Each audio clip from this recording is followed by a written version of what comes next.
समझ गई। तुम्हें भूख लगी है ना? एक क्षण यही रुको। मैं अभी आती हूँ।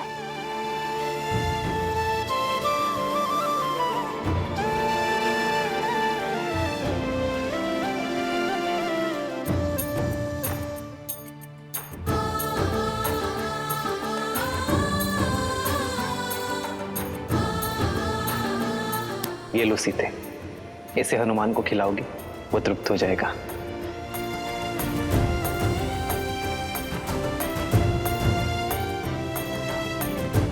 भोजन तो पाठ पूरा होने के बाद ही बनेगा, तब तक इसे ग्रहण करो।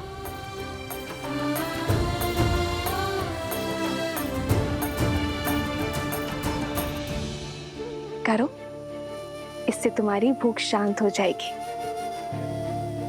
तुलसी के पावन पत्तों ने मेरे पुत्र हनुमान की भूख भी शांत कर दी थी। तुम भी मेरे पुत्र हनुमान के जैसे ही हो, भोले भाले।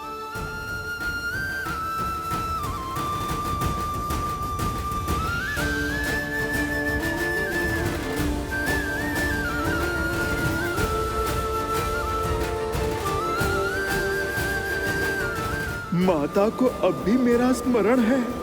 मैं धन्य हुआ।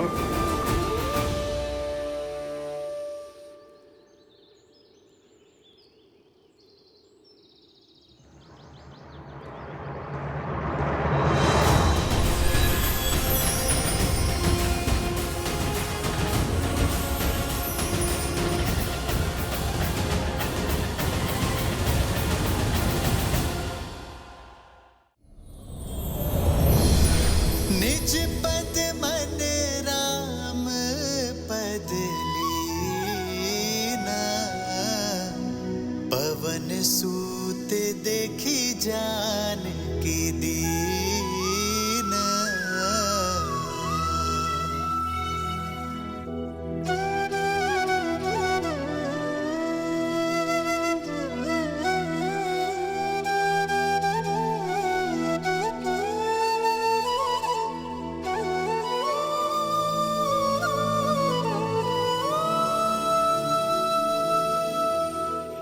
माता, अब मुझसे रहा नहीं जाएगा। पुत्र हनुमान,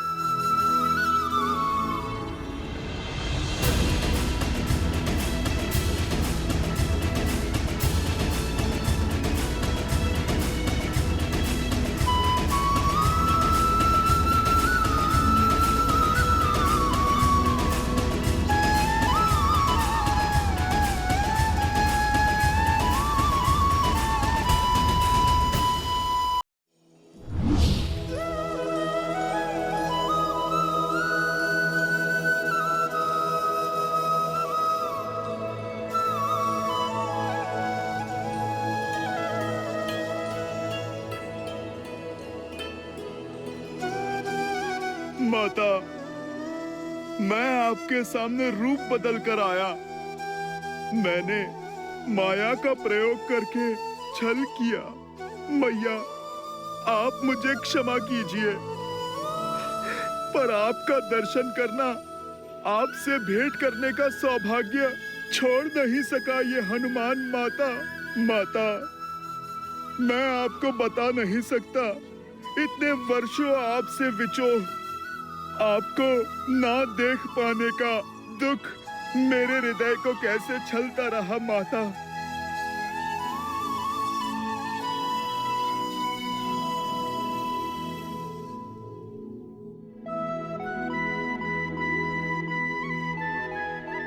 बस पुत्र, संभालो स्वयं को।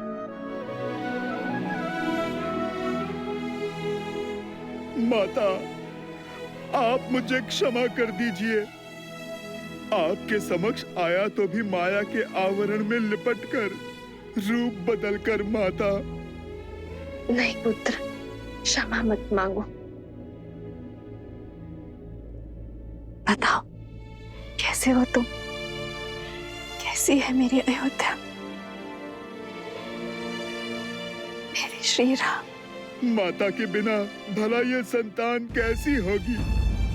महारानी के ममतामय आंचल के बिना प्रजा भला कैसी होगी? हृदय में बिरहा की पीड़ा लिए प्रभु श्री राम कैसे होगे मैया? महलों में जन्मी, महलों में ब्याही, महलों को छोड़कर इन वनों में रह रही मेरी मैया पहले मुझसे मेरी कुशल चीन पूछ रही है। इतनी ममता केवल आप में ही हो सकती है माता। क्षण क्षण प्रभु से विरहा का दुख झेल कर भी कभी किसी को आपने अपना सत्य पता नहीं लगने दिया माता। आप धन्य हैं माता, आप तो धन्य हैं। नहीं पुत्र, किस विरह और किस पीड़ा की बात कर रहे हो तुम? मेरे श्री राम तो सदा मेरे साथ ही है। आओ, तुम्हें भी उनके दर्शन करवाती हूँ।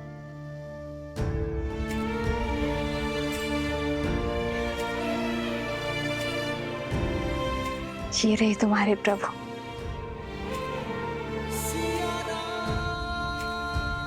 सदा मेरे साथ, मेरे पास संसार का कोई छल, कोई बल श्री राम को सीता से भिन्न नहीं कर सकता।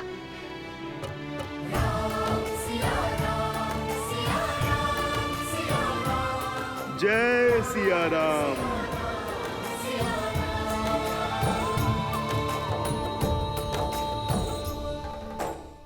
ये आप क्या कह रहे हैं भैया? माना कि मेरे प्राण संकट में पड़े, किंतु इस एक निर्णय ने आपको राजा बना दिया। ऐसे राज्य का राजा जिसकी प्रजा को उंगलियों पर गिना जा सके। प्रजा चाहे मुट्ठी पर हो या अनगिनत, राजा तो राजा ही होता है। हमें चलना चाहिए भैया। राजा का दायित्व धरा पर रह रहे हर जीव की रक्षा का है, फिर चाहे उनके लिए युवराज के प्राणों की आहुति क्यों न देनी पड़े। महायोद्धा लव की विजय हो।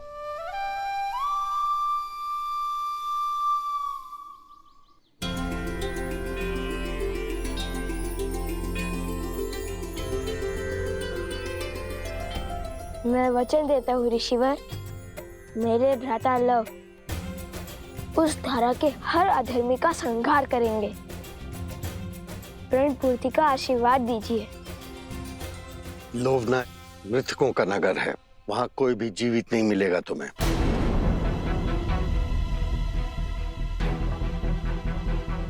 तुम्हें वहां मृत जीवों को जीवन दान देना होगा। मृतका की नगरी अर्थात प्रेतात्माएं। इसलिए कहता हूँ, बिना सोचे समझे प्रण लेने से प्राण भी जा सकते हैं। अब जाओ भूतों की नगरी।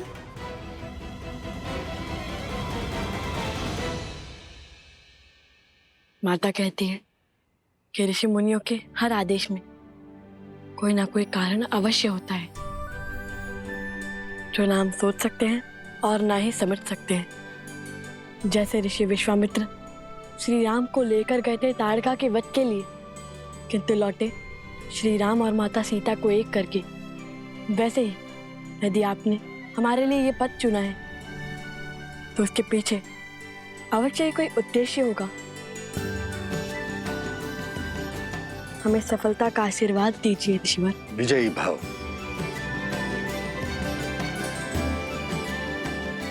आयुष्मान भव।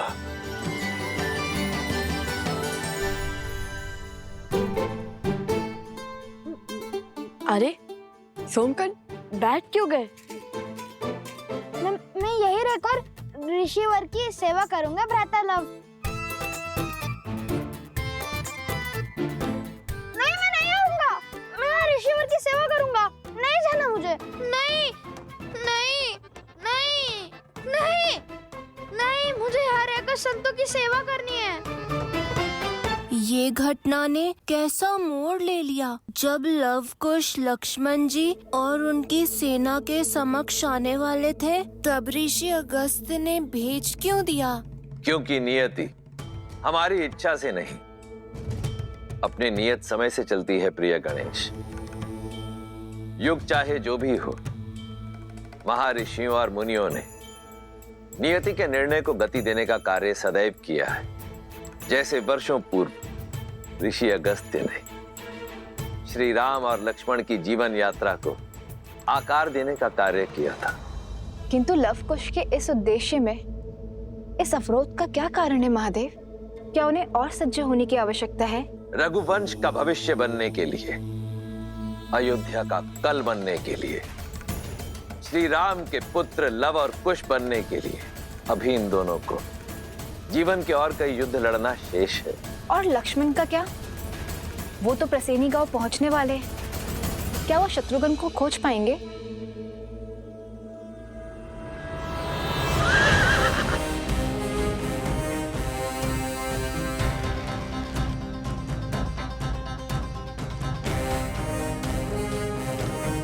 सैनिकों, इस गांव की सीमा को घेर लो।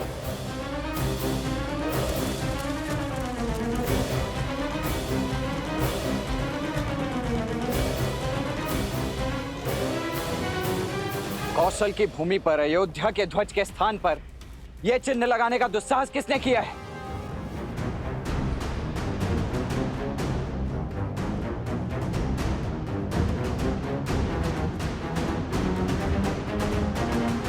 ये मेरी चेतावनी है आप सभी को।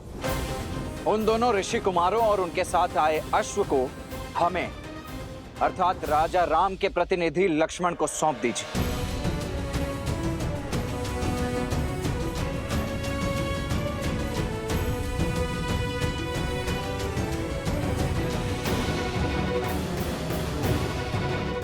समझ गए।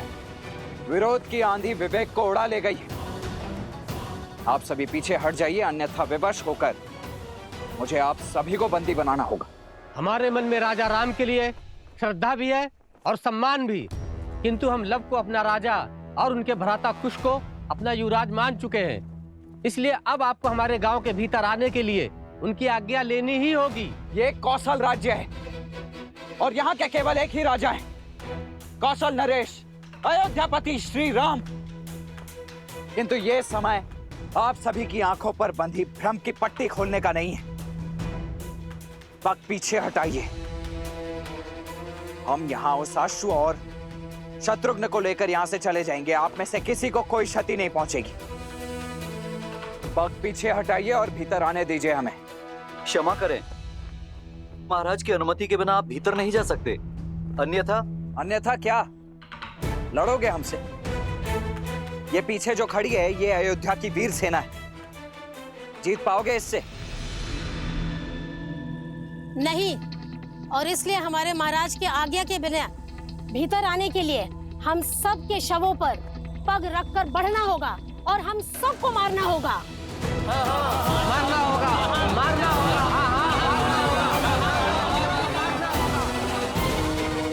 आइए, रंगिए अपनी तलवार को हम निर्दोषों के रक्त से।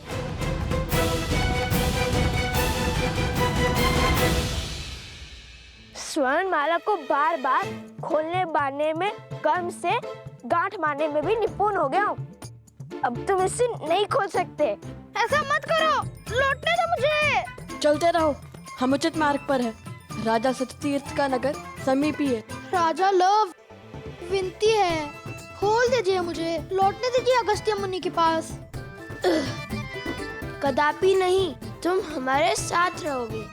तुम्हें अकेला छोड़ना अर्थात संकट को आमंत्रण देना। पता नहीं कब कहाँ कोई तुम्हें उठाकर ले जाए।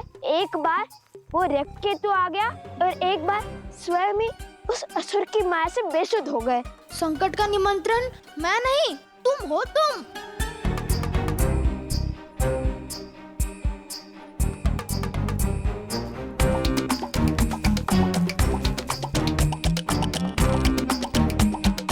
रुक जाता तो अगस्त्य ऋषि से तनिक ज्ञान ही ले लेता। वो एक ग्रास में पूरा का पूरा वो तभी असुर खा गए थे। आता समुद्र को पीकर बंजर कर दिया था उन्होंने। ना कुछ सीख जाता उनसे। क्यों, जल पीना नहीं आता क्या? अच्छा, तो आलू का पूरी क्यों नहीं लेकर गए मुझे? ले जा रहे हो तो वो भी वहाँ जहाँ प्रेतों का डेरा है। मेरे पास तो स्वर्ण कमल की माला भी नहीं कि मैं अदृश्य हो सकूं। आलोकपुरी के मार्ग में हमने तुम्हें नहीं छोड़ा था, तुम स्वयं पीछे रह गए थे। इतना खाते क्यों कि भाग ही ना सको?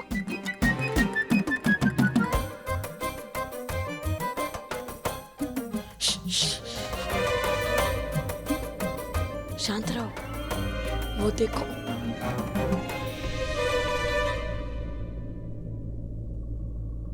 देखो, कहा था ना तुम संकट में ले जाओगे मुझे। नहीं नहीं नहीं, कुछ जाने दो मुझे, मैं नहीं आऊंगा।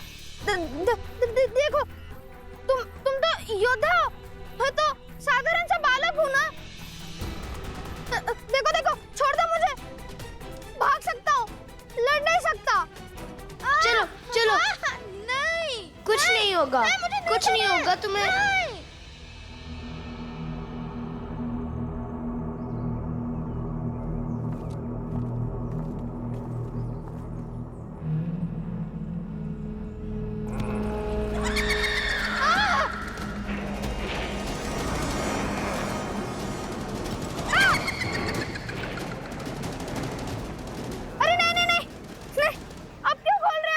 अरे बांधे बांधे धनुष कैसे चलाऊंगा?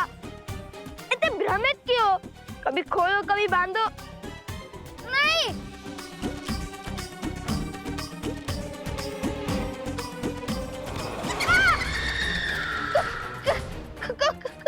जो भयभीत होते हैं उन्हें प्रेत सबसे पहले प्रहार करते हैं।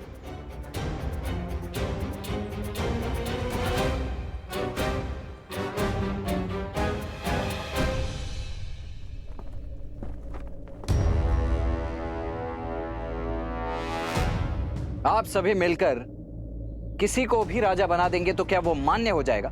मानना पड़ेगा, क्योंकि जिन्होंने हमारे प्राण बचाए उन पर प्राण निछावर करने का धर्म है हमारा।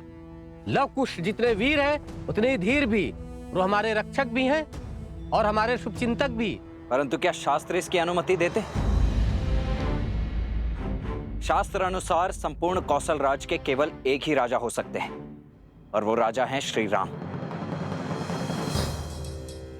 शास्त्रों की अनुमति से ही ये निर्णय लिया है हमने। परिस्थिति के अनुसार विशेष पूजा करके कुछ समय के लिए अपना राजा बदल सकते हैं और इनका राज्याभिषेक तो स्वयं ऋषिवर हरित ने किया है। इसलिए आने वाली पूर्णिमा तक लव ही हमारे महाराज रहेंगे। हाँ हाँ, लव और कुश ने असुरों को मारकर हम सबको घोर विपदा से बचाया है। रघुकुल ने रक्त बहाया है इस धरा के लिए, और आज इसी धरा की प्रजा अपने ही राजा के आदेश की अवहेलना कर रही।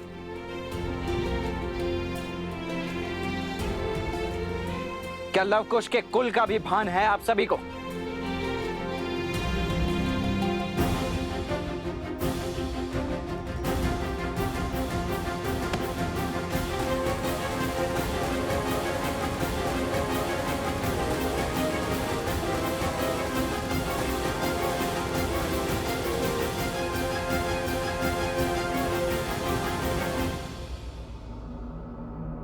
भूत प्रेतों की नगरी, यही स्थान मिला था ऋषि अगस्त्य को। यहाँ अजय होना तो छोड़ो, जीवित रहना भी कठिन लगता है। अभी तो उनकी महिमा गा रहे थे। हाँ, आगे बढ़ो।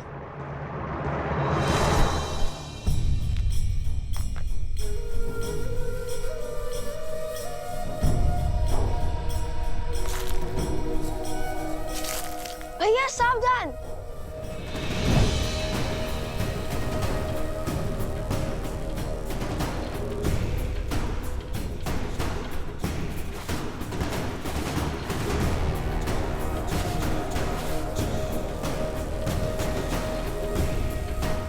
ये तो स्वर्ण है।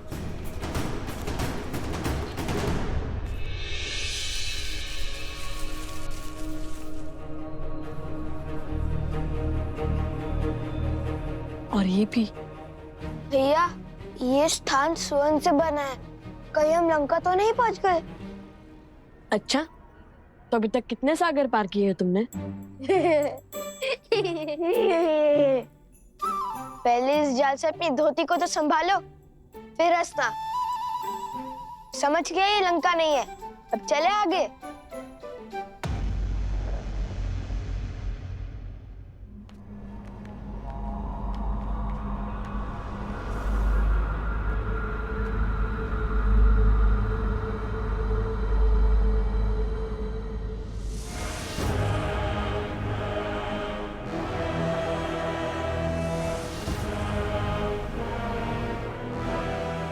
यहाँ तो सन्नाटा है, जीवन का कोई चिन्ह नहीं है, हर ओर धूल है। झील का जल कैसे काला पड़ गया है। स्वर्ण की नगरी जो भक्तों की नगरी हो गई है।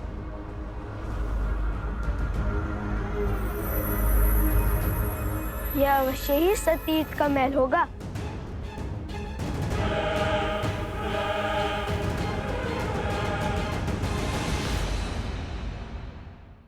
वो देखो, कोई है वहाँ। भेष से तो ब्राह्मण देव लगते हैं। हाँ, कदाचित मार्ग भटक गए होंगे। सोम, तुम जाकर उनसे पूछो, हम महल की ओर जाते हैं। अति उत्तम। अब दोनों जाइए महल, उन भूतों के राजा और सैनिकों के पास। मैं इन भद्रा पुरुषों की रक्षा करता हूँ।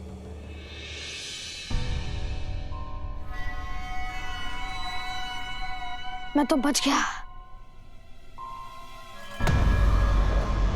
सुनिए ब्रह्मदेव। प्रेत!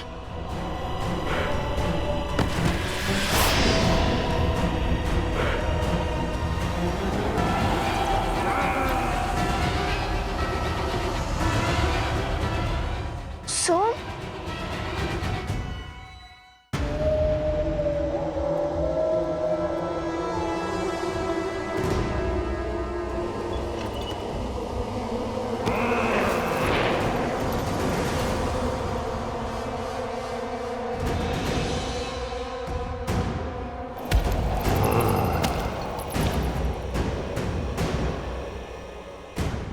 प्रेतात्माएं जिनका श्राद्ध पूर्ण नहीं हुआ। कैसे पता भैया? उनकी शिखाओं को देखो।